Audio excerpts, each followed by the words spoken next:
Hello అండి. Welcome back to our channel. ఇవాల్టి వీడియోలో హెల్తీ అయిన ఇన్‌స్టాంట్ మిల్లెట్ బ్రేక్‌ఫాస్ట్ ఎలా చేసుకోవాలో చూద్దాం. జొన్న పిండితో ఈజీగా, క్రిస్పీగా ఉండే దోసని సింపుల్ ప్రాసెస్‌లో 10 మినిట్స్‌లో ఈజీగా చేసుకోవచ్చు. పప్పులేమీ నానబెట్టాల్సిన అవసరం లేకుండా జొన్న పిండితోనే ఈజీగా చేసుకోవచ్చు. మరి ఈ బ్రేక్‌ఫాస్ట్ రెసిపీ ఎలా చేసుకోవాలో చూద్దాం.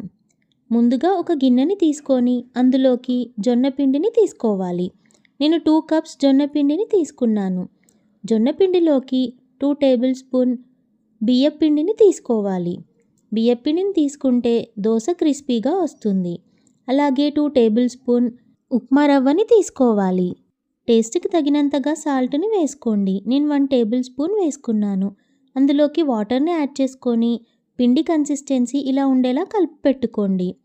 ఇప్పుడు అందులోకి పచ్చిమిర్చి, ఉల్లిగడ్డలు, కరివేపాకు ఇంకా కొత్తిమీరని చిన్న ముక్కలుగా కట్ చేసుకొని పెట్టుకోండి.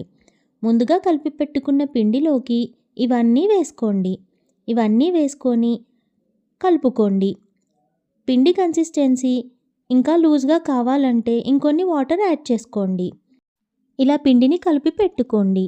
ఇప్పుడు దోసలు చేసుకోవడానికి దోస ప్యాన్ని పెట్టుకొని స్టవ్ ఆన్ చేసుకొని హై ఫ్లేమ్లో పెట్టుకొని ప్యాన్ని వేడి చేసుకోండి.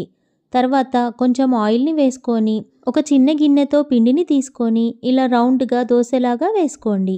దోస పైన 1 టేబుల్ స్పూన్ ఆయిల్ వేసుకొని ప్లేట్తో కవర్ చేసేసి ఒకవైపు 1 మినిట్ వరకు కాలనివ్వండి.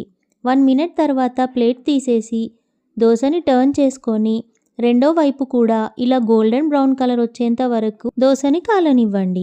ఇలా రెండు వైపులా దోసని కాలిన తర్వాత ప్లేట్లోకి సర్వ్ చేసుకోండి.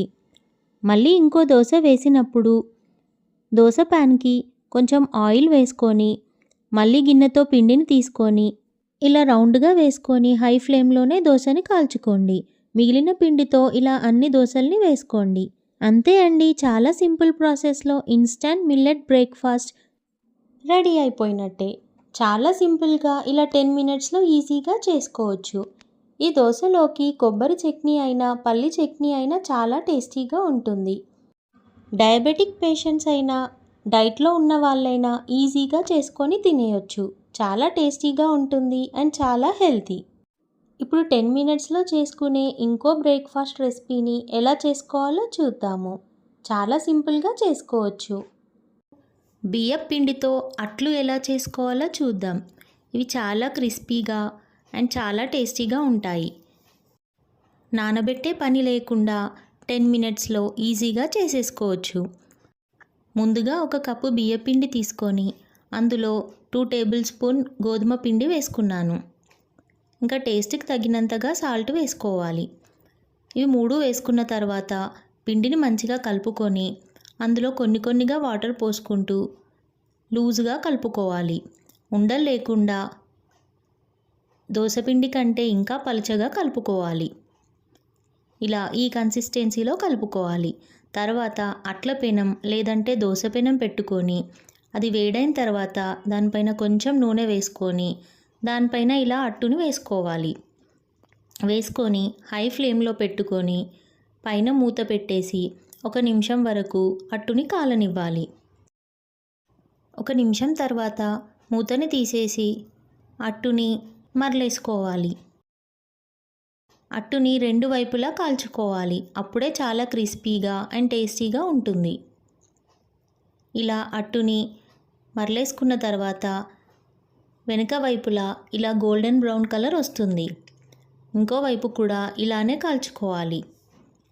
రెండు వైపులా కాలిన తర్వాత తీసుకొని సర్వ్ చేసుకోవాలి. మళ్ళీ అట్టు వేసినప్పుడు మళ్ళీ కొంచెం నూనె వేసుకొని అట్టుని ఇలానే సేమ్ వేసుకోవాలి. అంతే అండి, బియ్యపు పిండితో ఈజీగా 10 నిమిషాల్లో చేసుకునే అట్లు. పప్పులేమీ నానబెట్టకుండా పొడి పిండితో ఇలా ఈజీగా చేసుకోవచ్చు. ఈ అట్లు పల్లి చట్నీతో, కొబ్బరి చట్నీతో ఇంకా ఏదైనా పప్పు కర్రీస్తో కూడా చాలా టేస్టీగా ఉంటాయి. చూశారు కదా, ఇన్స్టాంట్గా 10 మినిట్స్లో చేసుకునే బ్రేక్‌ఫాస్ట్ రెసిపీస్ని మీకు నచ్చినట్టయితే మీరు ట్రై చేసి చూడండి. నా వీడియోకి లైక్ చేయండి, మీ ఫ్రెండ్స్ అండ్ రిలేటివ్స్తో షేర్ చేయండి. మరికొన్ని ఇలాంటి రెసిపీస్ నోటిఫికేషన్స్ కోసం నా ఛానల్ని సబ్స్క్రైబ్ చేసుకొని పక్కనే ఉన్న బెల్ ఐకాన్ని క్లిక్ చేయండి. Thank you for watching.